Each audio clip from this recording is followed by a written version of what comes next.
Hello everyone, welcome back to my channel. Payless Elderwood expansion has finally released and I thought I would make a quick video for you guys just explaining artifacts and relics, what they are, how to craft them, and how to use them. If you do enjoy the video, please remember to like and comment and also consider subscribing to the channel as well. So first of all, artifacts and relics are new things that were brought into the game with the release of Elderwood. Relics are a new piece of equipment that provide various buffs to you and also to your party.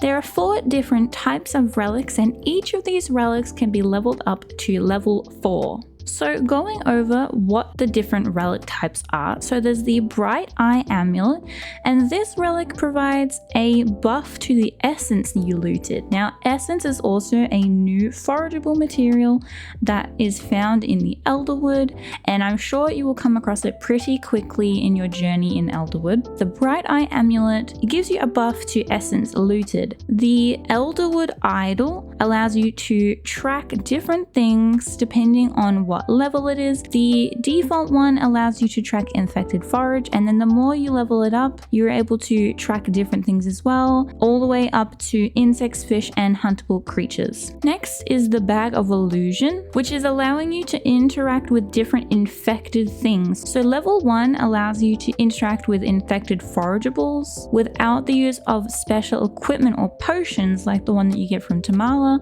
and once that's max level, it allows you to interact with infected forage, insects, fish, and huntable creatures as well. And the final relic is the Guiding Lantern, which boosts the tier of other relics equipped by your party members. So as you can see, all of these relics are super useful and definitely a really great thing to work towards. In order to get relics, you also need to collect these things called artifacts, which is what you use to unlock the different relics. Artifacts are found around Elderwood.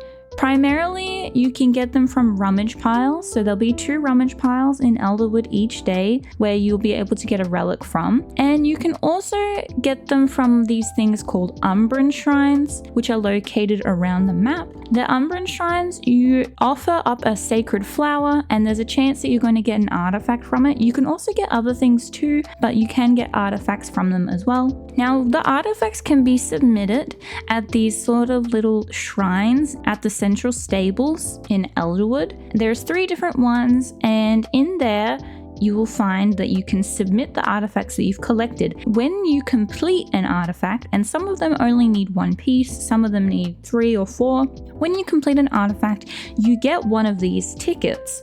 And this is called a Eloisa Fun Buck. And then this is what you can use to then acquire a schematic for a relic.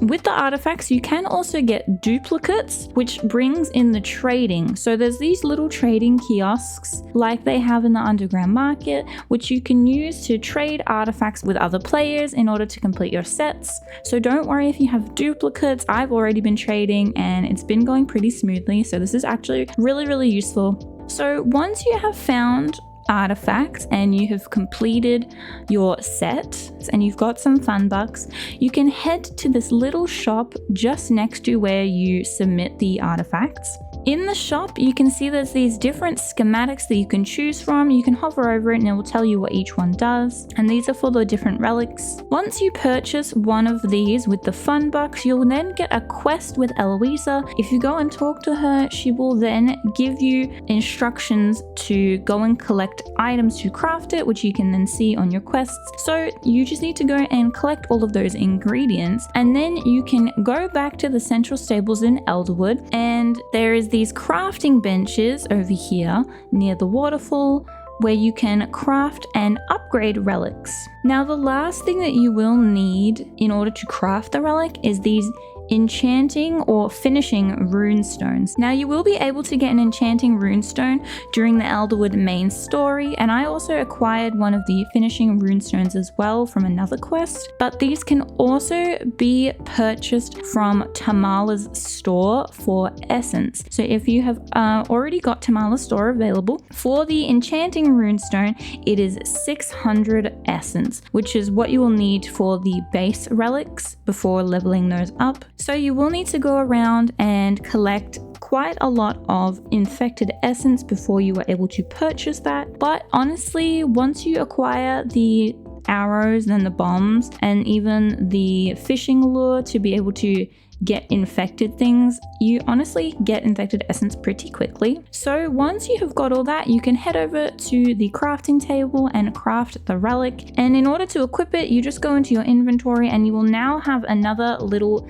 thing available at the top where the lure and your pet and all that is, as you can see here, and you can just equip which one you want. Now you can only have one equipped at a time, and like I mentioned before, the buff is applied to your whole party. So if you're in a party of 4, this is a great opportunity to make sure that every single person has a different relic equipped, so then you'll be getting the max benefits. Now, as I mentioned before, you can level up the relics all the way up to level 4, and for players who level up every single relic to tier 4, you will unlock this unique nameplate, which I think looks pretty cool and definitely something fun to strive towards. So that is the basics of relics and artifacts and how those work. If you have any questions, please feel free to ask in the comments and I will do my best to answer those for you. I was a little overwhelmed when I first encountered the artifacts and relics, so don't be embarrassed if you have any questions. I hope that you found this video helpful. If you did, please remember to give the video a like and consider subscribing to the channel, and I will see you all in the next video, or maybe you will see me on my live stream. I have been streaming Palia on YouTube and on Twitch, and I would love to see you there. Thank you all so much for watching, and I will see you next time. Bye everyone.